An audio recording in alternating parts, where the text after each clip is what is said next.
ప్రభుత్వం ఏర్పడి ఏడాది అయిపోయింది. ఒక్కో హామీ వెంటాడుతోంది. అమలు చేసి తీరాలని పట్టుదల ఉంది. నిధుల సేకరణ, అర్హుల గుర్తింపే ఇప్పుడు టెన్షన్ పెడుతోంది. అందుకే ఏం చేద్దాం అంటూ చర్చల మీద చర్చలు చేస్తోందట తెలంగాణ సర్కార్.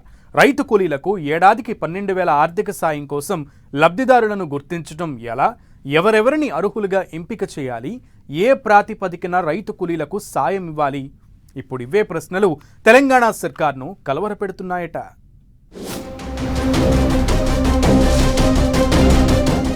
రైతు కూలీలకు ఆర్థిక సాయంపై సందిగ్ధంలో రేవంత్ సర్కార్.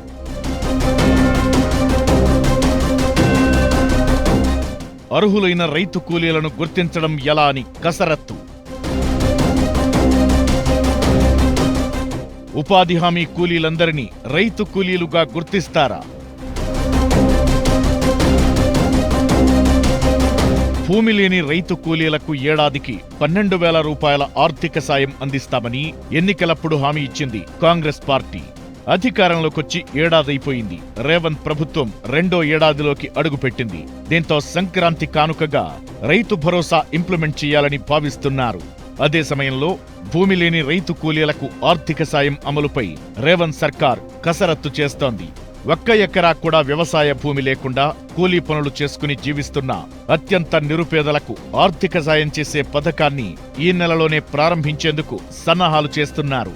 అయితే రాష్ట్రంలో భూమి లేని రైతు కూలీల్లో అర్హులను గుర్తించడం కష్టతరంగా మారిందని అధికారిక వర్గాలు చెబుతున్నాయి. ఇంటింటి సర్వే లెక్కల ప్రకారం తెలంగాణలో మొత్తం 1,16,00,000 కుటుంబాలు ఉన్నాయి. దీంట్లో పట్టాదారు పాసు పుస్తకాలున్న రైతులు 70 లక్షలని రెవెన్యూ రికార్డులు చెబుతున్నాయి. మిగిలిన 46 లక్షల కుటుంబాలకు భూమి లేదు. వీరిలో నిరుపేదలను గుర్తించేందుకు జాతీయ ఉపాధి హామీ కూలీ గుర్తింపు కార్డును ప్రాతిపదికగా తీసుకోవాలని ప్రభుత్వం యోచిస్తోంది. తెలంగాణలో మొత్తం 53 లక్షల మందికి ఉపాధి హామీ గుర్తింపు కార్డులున్నా వారిలో 32 లక్షల మంది మాత్రమే రోజు కూలీ పనులకు వెళుతున్నట్టు కార్డులు చెలామణిలో ఉన్నాయి. ఈ కార్డుదారుల్లో భూమి లేని వారు దాదాపు 21 లక్షల నుంచి 23 లక్షల వరకు ఉండొచ్చని ప్రభుత్వం ప్రాథమిక అంచనాకొచ్చింది. కానీ వీరిని మాత్రమే 12,000 రూపాయల ఆర్థిక సాయానికి అర్హులుగా గుర్తిస్తే మిగతా వారి నుంచి వ్యతిరేకత వస్తుందన్న ఆందోళన ప్రభుత్వ వర్గాల్లో కనిపిస్తోంది. రైతు కూలీలకు సాయంపై ఏ ప్రాతిపదికన లబ్ధిదారులకు ఆర్థిక సాయం అందజేయాలన్న దానిపై ప్రభుత్వం దగ్గర ఇంకా క్లారిటీ లేదని తెలుస్తోంది. కొంతమంది ఉపాధి హామీ కూలీలను మాత్రమే రైతు కూలీలని అర్హులుగా గుర్తించి మిగతా వారిని తప్పిస్తే వారిలో వ్యతిరేకత వస్తుందని భావిస్తున్నారట ప్రభుత్వ పెద్దలు. దాని ప్రభావం వచ్చే స్థానిక సంస్థల ఎన్నికలపై పడుతుందని అంచనా వేస్తున్నారట. ఒకవేళ ఏ షరతు లేకుండా ప్రస్తుతం ఉపాధి హామీ కూలీలుగా ఉన్న 46 లక్షల మందికి ఏడాదికి 12,000 చొప్పున చెల్లిస్తే 5,200 కోట్లు అవసరమవుతాయి. అంటే మొదటి విడతలో 6,000 చొప్పున చెల్లించినా 2,600 కోట్లు కావాలి. ప్రస్తుతం ఉన్న పరిస్థితుల్లో ఇంత పెద్ద మొత్తంలో నిధులను చెల్లించే పరిస్థితుల్లో రాష్ట్ర ప్రభుత్వం లేదంటున్నారు అధికారులు.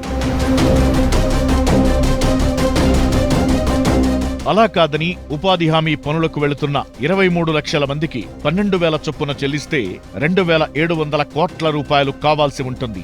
అంటే మొదటి విడతలో 6,000 చెల్లిస్తే 1,350 కోట్లు అవసరం. కాబట్టి ఆర్థిక భారాన్ని దృష్టిలో పెట్టుకుని ఉపాధి హామీ పనులకు వెళుతున్న వారికి మాత్రమే 12,000 సాయం చేయాలని తెలంగాణ ప్రభుత్వం భావిస్తున్నట్టు తెలుస్తోంది. మరోవైపు పంటలు పండించే రైతులతో పాటు 10 ఎకరాల్లోపు భూములకు మాత్రమే పెట్టుబడి సాయం ఇవ్వాలనే యోచనలో ఉంది రేవంత్ సర్కార్. అయితే రైతు భరోసా, రైతు కూలీలకు సాయంపై కోత పెడితే పబ్లిక్ రెస్పాన్స్ ఎలా ఉంటుందోనని టెన్షన్ పడుతోంది ప్రభుత్వం. ఇప్పటికే రైతు రుణమాఫీ పూర్తి స్థాయిలో అమలు కాలేదని ప్రతిపక్షం విమర్శిస్తోంది.